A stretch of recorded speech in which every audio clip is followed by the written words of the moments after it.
Despite what we expected, technology has advanced our lives beyond our wildest expectations.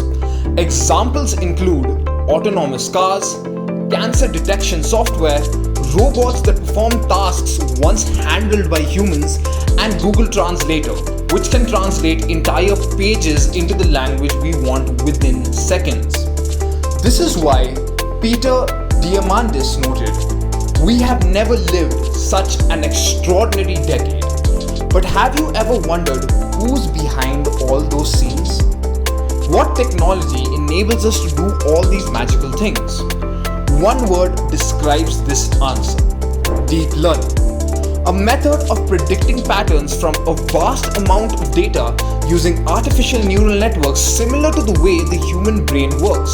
But the question is, what exactly is deep learning? How does deep learning find patterns in data?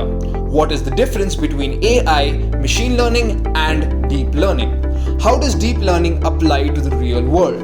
In 2018, the deep learning market was valued at $3.18 billion and is expected to reach $18.16 billion by 2023.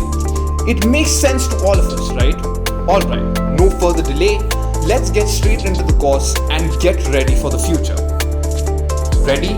Let's go.